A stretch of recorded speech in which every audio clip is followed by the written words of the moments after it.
연방 대법원에서는 동성 결혼하는 커플에 대해서 결혼식용 꽃꽂이 맞춤 서비스 못 해주겠다라고 거부한 양심 선언을 한 케이스에 대해서 항소심이 대법원에 올라왔는데 그 항소심을 기피했습니다. 그 심리 안 하겠다, 이제 이렇게 된 것이죠.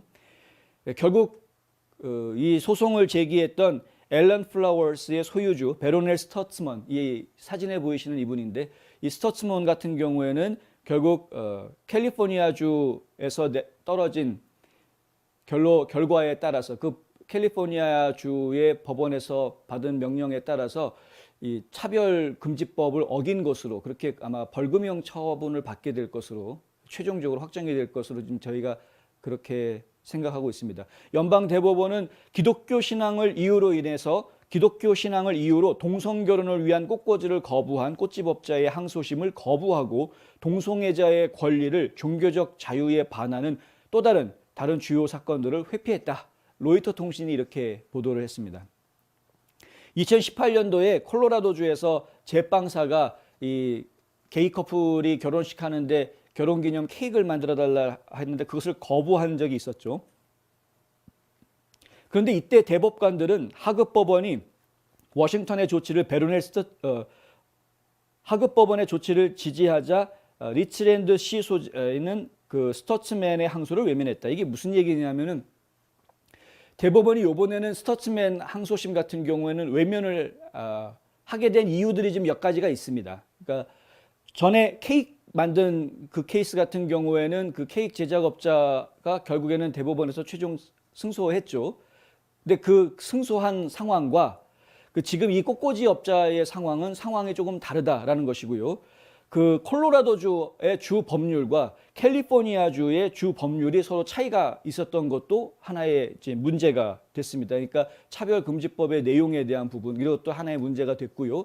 그리고 또 한 가지 문제가 됐던 것은 이 스터츠맨 같은 경우에는 거부를 했던 동성애자, 결혼하려고 하는 그 동성애자를 전부터 알고 있었다고 합니다. 그래서 예전부터 이 꽃을 판매를 했었던, 그러니까 거래가 오고 가던 사이였는데 단지 결혼식 꽃은 이제 거부한 이런 상황이었던 것이었는데, 그것이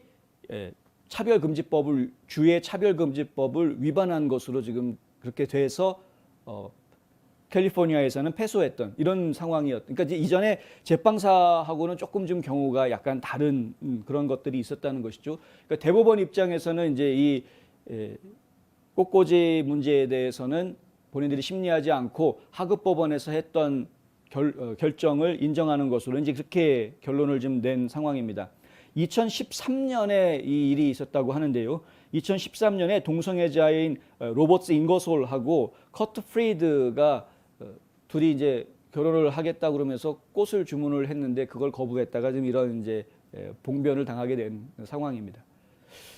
이런 상황이 벌어질 때마다 저희가 좀 안타깝게 생각을 하는 것인데, 지금 대법원 쪽에서는 종교와 이런 동성애, 이 성평등 문제, 이 종교의 자유를 더 중요하게 여겨줄 것이냐, 아니면 성평등의 문제를 더 중요하게 여겨줄 것이냐, 이 문제를 가지고 항상 옥신각신하는 일들이 벌어질 때마다 조금씩 다른 결론들을 내려줍니다. 제가 그러니까 단순하게 딱 하나로 딱 잘라서 종교보다 성평등이 더 위에 있는 거다, 이런 식으로 말하기가 상당히 애매하게, 어떨 때는 판결이 이렇게 나고 어떨 때는 판결이 저렇게 나고 이런 것들을 좀 보여주고 있는 것인데요.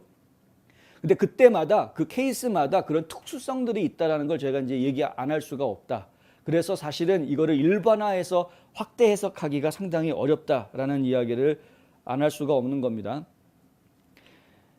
덴버 지역에 있는 제빵업자 잭 필립스 편을 들어주었던 이 대법원이 사실은 이 꽃꽂이도 사실 유사한 케이스가 아니었느냐라고 사람들이 많이 생각하고 있었는데, 그 내용에서 차이가 있었다. 법원은 필립스를 제재한 그 주의 시민권익위원회가 반종교적 편견에 따라서 판결을 내렸던, 조치를 취했던 문제가 있었기 때문에, 그러니까 결국에는 시민권익위원회에 문제가 있었다. 콜로라도주의 시민권익위원회가 잘못된 판단을 했었던 것이기 때문에 그것에 대해서는 제빵사의 필립스의 손을 들어줄 수 있었던 것이었는데, 지금 이번에 꽃꽂이 케이스 같은 경우에는 플로리다 주정부에서 이 주 법무부에서 소송을 제기를 한 것인데, 근데 이 플로리다 주 법무부에서 제기한 그 혐의가 이것이 인정이 된다라는 것이죠. 그래서 결국에는 대법원에서 굳이 심리하지 않아도 된다라고 기피한 이제 그런 상황이 됐다라는 것입니다. 우리가 종교적인 양심을 지키는 거 상당히 중요할 겁니다. 이 신앙인으로서는 그것이 무엇보다 상당히 중요한 목숨을 내걸 수도 있는 부분 아닙니까? 사실 순교라는 것이 있기 때문에 신앙인들의 자세라고 이야기하면 내가 가지고 있는 신조를 지키기 위해서는 내 목숨을까지도 내놓을 수 있다라는 것이 신앙인들인데, 그런데 그 신앙인들이 가지고 있는 그런 신조에 위배되는 행동을 강요당했을 때, 그럴 때 과연 어떻게 행동해야 되느냐? 이 미국이라는 나라는 그런 종교의 자유권을 제대로 지금 보호해주지 못하는 것이냐, 이런 이야기를 안 할 수가 없는 것이죠. 현재 상황은 오늘 나온 이 대법원 판결을 놓고 이야기하자 그러면 적어도 연방대법원에서는 우리의 종교의 자유권을 100% 보장해주지는 못한다. 주정부가 가지고 있는 법률이 어떠냐에 따라서, 그리고 그 소송의 내용이 어떤 것을 가지고 소송을 제기를 했느냐, 그 내용에 따라서 다른 판결이 나오더라 이겁니다. 그러니까 결국에는 이 종교인들, 특히 기독교인들이 상당히 지금 지혜로운 선택을 하면서 살아야 하는 세상에 지금 우리가 살고 있다. 뭐 이런 결론을 낼 수밖에 없는 상황이 되어버렸다는 것이죠. 상당히 슬픈 소식입니다. 안타까운 소식인데, 어쨌든 뭐 벌금형 정도라고는 하니까 그 벌금이 그렇게 많은 건 아닌 것으로 제가 얘기를 들었습니다만은 어찌됐든 간에 정말 안타까운 일입니다. 본인의 양심을 지키기 위해서, 종교적인 양심을 지키기 위해서 결국은 벌금을 내야 되는 그런 상황이 된 것 같은데, 앞으로 이런 사례가 좀 나오지 않도록 지금 저희 기독교인들도 상당히 좀 긴장하고 주의하고 상황을 잘 살펴가면서 대처해야 하겠다 하는 것이죠.